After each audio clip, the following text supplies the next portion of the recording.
Welcome to my channel know with me में। और ये देखें, एडेनियम के प्लांट में अब फ्लावरिंग स्टार्ट हो रही है। तो दिसंबर में तो ये डॉर्मेंसी में थे, लेकिन ये हमारे एडेनियम जितने भी प्लांट हैं मेरे, उनमें सब में फ्लावरिंग स्टार्ट हो गई है। तो ये देखिए, और मैं आपको हमेशा बताती हूँ कि मैंने फ़र्स्ट टाइम जब इस प्लांट को मैं मंगा रही थी तो मैं बहुत डर रही थी कि ये प्लांट मेरे गार्डन में सरवाइव करेंगे या नहीं करेंगे, इनकी ग्रोथ कैसी होगी। मैंने कभी एडेनियम के प्लांट को लगाया नहीं था, तो मैं जब सुनती थी कि बहुत ही ये ख़राब हो जाते हैं और इनको बचाना मुश्किल होता है, लेकिन आप देख सकते हैं मेरे एडेनियम बहुत ही अच्छे से ये सरवाइव कर रहे हैं। और यहाँ पर देखें, और ये देखिए, अब जब यहाँ से तो मैंने इसकी कटिंग की थी, उसके बाद इतनी ब्रांचेस निकल के आई थी। और जो फरवरी में मैंने कटिंग की थी नेक्स्ट ईयर, इस साल तो मैंने सिर्फ इसकी एक ही कटिंग लगा पाई हूँ। और नेक्स्ट ईयर मैंने, ये देखिए कटिंग मैंने यहाँ लगा रखी है, ये नेक्स्ट ईयर की कटिंग है। और इस साल मैं इसकी लगा पाई तो मैं आपको पूरी जानकारी दूँगी कि मेरे क्या हुआ है, कैसे हुआ और मैंने कैसे इसे बचाया। और जो भी मेरे साथ हुआ है मैं आपके साथ वही बताऊंगी। कि यहाँ पर देखिए, ये पोर्शन आपको दिखाई दे रहा होगा, इस तरह से ओपन है। और मैंने इसकी कटिंग नहीं की थी फ्रेंड्स। और मेरा एडेनियम विंटर में जब डॉर्मेंसी में था, इसमें पत्तियाँ थीं, इसके पहले इसमें फ्लावरिंग हो रही थी, तो धीरे धीरे मेरा प्लांट इस तरह से सूखने लग गया था। ये देखिए, तो इस तरह से ये वाली ब्रांच जो देख रहे हैं आप, ये वाली ब्रांच भी सूख रही थी और एकदम पतली हो गई थी ब्रांच। जो इस समय इस तरह से थिक है, कड़क है, वो एकदम ढीली ब्रांच हो गई थी। और यहाँ पर भी देखें इस तरह से।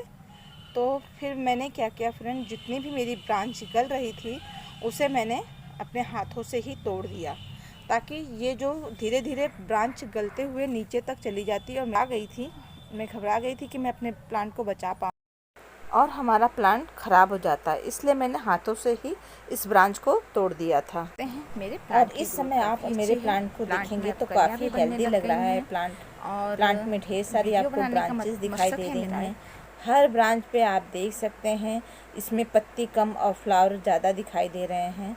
तो आप इस तरह से अपने प्लांट को बचा सकते हैं। अगर कोई ब्रांच उसकी गल रही है और ख़राब हो रही है तो उसे आप कट करके तुरंत हटा दीजिए। और अभी ये देखिए, मेरे ये पॉट का आप रिज़ल्ट देख सकते हैं कि किस तरह से ये पूरा ही फट गया है और इसके कोटेक्स इस तरह से काफ़ी बड़े हो गए हैं।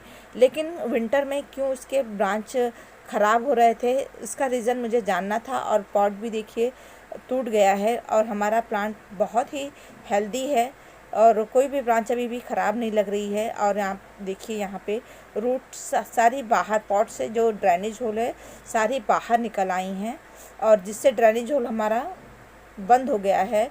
लेकिन जो भी वाटरिंग करते हैं ये फटे हुए पॉट से बाहर चला जा रहा है। तो इसलिए मैं वीडियो बना रही हूँ कि आपको दिखा रही हूँ कि देखिए मेरा प्लांट हेल्दी है और इसके अंदर ढेर सारी ब्रांचेस भी आ गई हैं।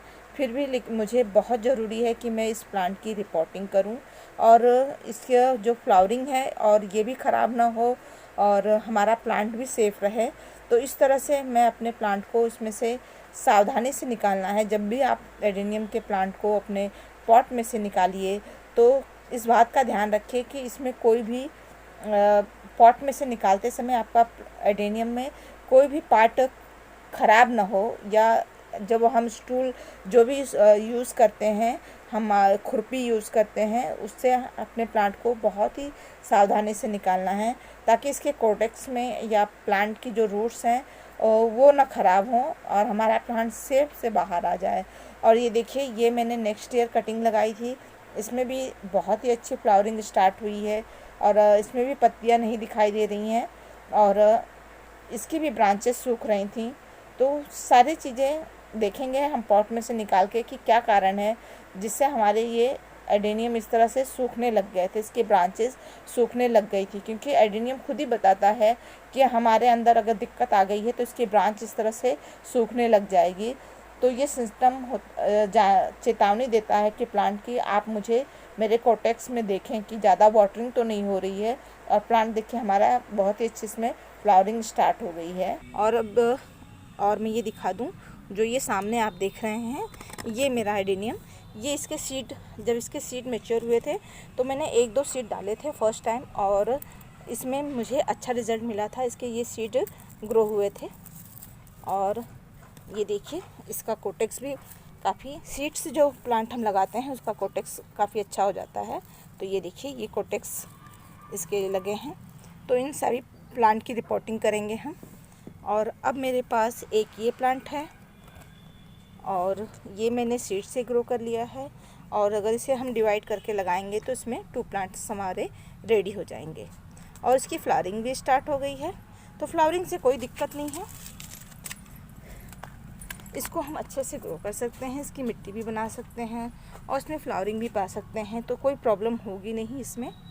और इसे 2 पॉट में लगाएं, क्योंकि ये इतने छोटे से पॉट में लगा हुआ है हमारा प्लांट, तो इसके लिए अच्छी सी एक पॉट हम तैयार करेंगे, और इसके लिए भी हम एक अच्छा सा पॉट देंगे। सबसे पहले मैं अपने इस पॉट में से अपने प्लांट को निकालूंगी, तो बहुत सावधानी से हमें इसको निकालना है।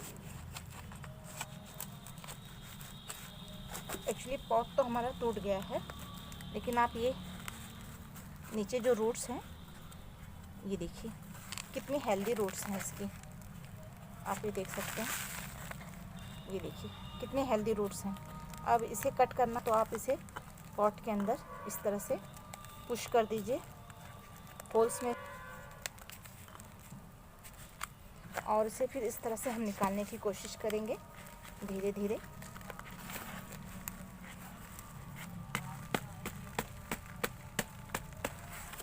थोड़ी सी मिट्टी इसकी लूज़ कर देंगे।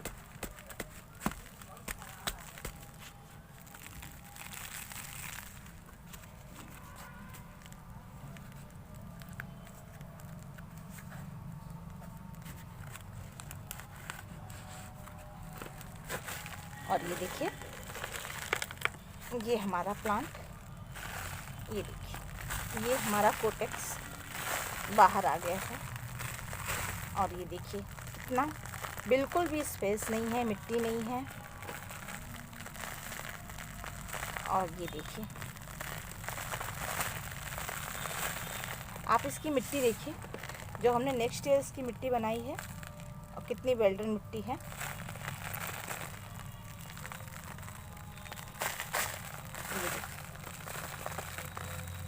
मैं एकदम करीब से आपको दिखा रही हूँ। और देखिए आप जब भी इसकी मिट्टी को हटाइए तो धीरे धीरे इस तरह से हटाइए, ताकि कोटेक्स में कहीं भी इसमें कट का निशान ना लगे, जिससे हमारा प्लांट सेफ रहे। और धीरे धीरे आप इस तरह से निकालिए, या फंगीसाइड के पानी में आप अपने पूरे प्लांट को डिप करके छोड़ दीजिए, जिससे आपकी सारी मिट्टी निकल जाएगी। लेकिन इसमें फ्लावरिंग हो रही है, इसलिए मैं इसे थोड़ी ही इसकी मिट्टी को मैं हटाऊंगी, और सेफ से इस तरह से आप ये सारे काम कीजिएगा। नियम को जब भी लगाइए तो छिछले पॉट में लगाइए, लेकिन मेरे पास पॉट नहीं है तो मैं इस पॉट में लगा रही हूँ। बाद में कोई छिछला पॉट लगाऊंगी तो गहरे पॉट में आपको एडेनियम को नहीं लगाना है। तो ये देखिए फ्रेंड्स, ये मेन कारण था जो हमारे प्लांट में, यहाँ पर आप ये रूट्स देख रहे हैं, यहाँ पर इस रूट्स के नीचे हमारा प्लांट में फंगस लग गया था, इसकी रूट्स गलने लग गई थी। तो ये मेन कारण था, हमारे प्लांट की जो ब्रांचेस सूख रही थी, लैगी हो रही थी, तो वो मेन कारण इसकी इस रूट्स में था। और नीचे से क्योंकि ड्रेनेज होल बंद हो गई थी, रूट्स सब कवर हो गई थी, उसकी वजह से यहाँ पे रूट्स में फंगस लगने की वजह से सारी रूट्स गल रही थी, जिसकी वजह से यहाँ ऊपर की ये ब्रांचेस मेरी, देखिए ये ब्रांच मेरी गल रही थी। और यही कारण था कि प्लांट के अंदर फंगस लग गए थे, और इसलिए हमें समय समय पर देखते रहना चाहिए। अगर ऊपर की ब्रांच आपकी प्लांट सूख रहा है, और इसमें पहले तो पता नहीं चलता है, हमारा प्लांट अच्छे से फ्लावरिंग करता है, लेकिन ये देखिए मैंने इसके जितने भी इसके रूट्स में फंगस लगे थे, रूट्स गल रही थी, मैंने उसे सब अपने हाथों से कट करके हटा दिया है। इस तरह से आप भी देखिए, अगर आपके प्लांट के अंदर इसकी ब्रांचेस सूख रही हैं या पत्तियां पीली होकर गिर रही हैं, और तो आप समझ जाइए इसके रूट्स के अंदर कोई प्रॉब्लम है या फंगस लगा हुआ है। आप तुरंत एडेनियम के प्लांट को निकाल कर धीरे धीरे से आप देखिएगा, ये सारे काम मैंने बहुत ही आसानी से और धीरे धीरे सारी मिट्टियों को रिमूव करते हुए पूरे एडेनियम को मैंने चेक किया कि कहीं और भी मेरे एडेनियम के प्लांट में कोई फंगस तो नहीं लगा है, जिससे मेरे प्लांट की रूट्स विंटर में क्यों एकदम सॉफ्ट हो गई थी, सूखने लग गई थी ब्रांचेस। इसलिए अच्छे से इसे हम धीरे धीरे से मिट्टी को हटाकर पूरी रूट्स को हम चेक करेंगे। अगर आपको कहीं भी इस तरह का फंगस दिखाई दे, आप तुरंत उस पार्ट को कट करके हटा दीजिए और अपने प्लांट को सेव कर लीजिए। और उसके बाद हमें क्या करना है, उसके बाद हमें अपने एडेनियम के जो भी कोटेक्स है, प्लांट है, जिस तरह के भी आपके एडेनियम में जहाँ फंगस लगा हो वहाँ पर सबसे पहले हमें फंगिसाइड यूज़ करना पड़ेगा। और मैं क्या करूँगी फ्रेंड्स, मैं तो इसके सभी जहाँ पे फंगस लगे हैं और जहाँ पर नहीं लगे हैं और जहाँ यह देखिए यहाँ पे नीचे लगे थे, उस एरिया में ख़ास करके जहाँ तक हमारा रूट्स गल गया है उसको हमें अच्छे से कट करके इस फंगिसाइड को अप्लाई कर देना है। तो चलिए पहले इसको अच्छे से हम पूरे एडेनियम के जितने भी कोटेक्स पूरी हर जगह पे इस तरह से एडेनियम को अप्लाई फंगिसाइड को अप्लाई करते हैं और इस तरह से हम अपने एडेनियम को सेव करेंगे। तो देखिए मैं इस एक हाथ से पकड़ कर और एक हाथ से लगा रही हूँ और मैं पूरे कोटेक्स में इसी तरह से ये सारे काम करूँगी। ऊपर की ये रूट्स अगर आपको नहीं चाहिए तो आप इसे कट करके और यहाँ पर भी फंगिसाइड अप्लाई कर दीजिए।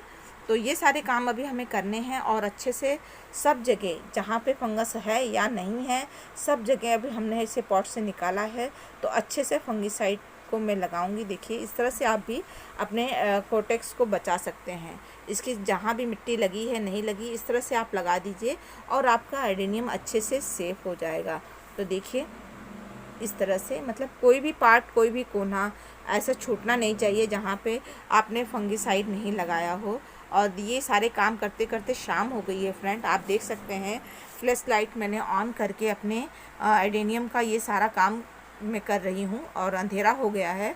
और इस तरह से और जल्दी जल्दी मैं ये वीडियो भी बना रही हूँ ताकि मेरे ये जो पेंडिंग पड़े काम थे ये सारे मेरे पूरे हो जाए। और इस तरह से लगाने के बाद कम से कम 2-3 दिन के लिए मैं अपने एडेनियम को इसी तरह से पॉट में से निकाल कर पॉट के ऊपर रख दूँगी और ये जब अच्छी तरह से सूख जाएंगे तब जाके मैं अपने इस एडेनियम को इस पॉट में लगाऊंगी। और अभी मैं सिर्फ इसको ऊपर ही ऐसे ही पॉट के ऊपर रख दूंगी, अभी मैं इसकी रिपोर्टिंग बिल्कुल भी नहीं करूंगी। और इस तरह से आप भी अपने एडेनियम को निकाल के पॉट में से बाहर फंगिसाइड लगा कर रख दीजिए और अपने एडेनियम को सेव कर लीजिए। इस तरह से हम एडेनियम में ये सारे काम करेंगे और इसकी रिपोर्टिंग मैं किस तरह करूँगी और इसमें कौन सा फर्टिलाइज़र दूँगी मैं नेक्स्ट वीडियो में आपके साथ वो भी शेयर करूँगी। वीडियो देखने के लिए आप सब फ्रेंड को थैंक यू।